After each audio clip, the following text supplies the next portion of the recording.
আসসালামু আলাইকুম। আমি এখন আছি hi care general hospital Uttara ইসরাফিলের কাছে। আসলে আপনারা সবাই জানেন যে আজকে 7 তারিখ রবিবার ইসরাফিলের অপারেশন হওয়ার কথা ছিল, কিন্তু গতকালকে রাত থেকে ওর জ্বর, ইভেন ও গত শনিবারে আর কি ও কেমোথেরাপি পেয়েছে, এই জন্য ওর শারীরিক একটু অবনতি দেখা দিয়েছে, যার কারণে আসলে অপারেশন করাটা সম্ভব হয়নি আজকে। তো এখন ও প্যাক্সেল ব্লাড পাচ্ছে আর কি। তো ব্লাড পাওয়ার সাথে সাথে একটু ওর শ্বাস নিতে কষ্ট হচ্ছিল, যার কারণে ডক্টর অক্সিজেন দিয়েছে। তো আসলে আপনারা অনেকেই আছেন যারা আপডেট জানার জন্য 10 থেকে 15 বার, 20 থেকে 30 বারও কল দিয়েছেন অনেকে।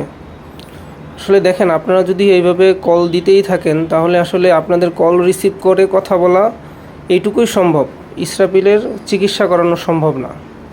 কারণ ওর জন্য এই ব্লাড ম্যানেজ করা, ওষুধ থেকে শুরু করে ইচ অ্যান্ড এভরিথিং, এগুলো জোগাড় করতে আমাদের অনেক দৌড়াদৌড়ি করতে হয়,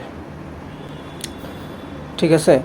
সো আমি বলবো এটাই যে আপনারা ধৈর্য সহকারে আমাদের Facebook, YouTube, MD Shakil Hossain এই নামে আমাদের ফেসবুক পেজ, ইউটিউব চ্যানেল, এখানে প্রতি মুহূর্তেই আমরা আপডেট দিয়ে থাকি। আপডেট পাবেন, টেনশন করার কিছু নাই। আজকে না হলেও 2-1 দিনের মধ্যে অপারেশন হবে ইনশাল্লাহ। একটু ধৈর্য ধরুন, আর আপনাদেরকে সকল আপডেট কালকে সকালে দেওয়া হবে ইনশাল্লাহ।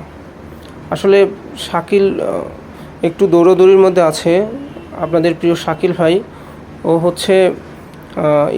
ইসরাফিলের অপারেশনের জন্য এখনও কিছু টাকার দরকার আসলে। তো সেই টাকা ম্যানেজ করার জন্য বিভিন্ন প্রতিষ্ঠানে দৌড়াদৌড়ি করতেছে। তো ও আসবে, এসে আপনাদেরকে বিস্তারিত আপডেট দিবে কালকে ইনশাল্লাহ। তো সবাই ভালো থাকবেন, ইসরাফিলের জন্য দোয়া করবেন। ধন্যবাদ সবাইকে। আসসালামু আলাইকুম।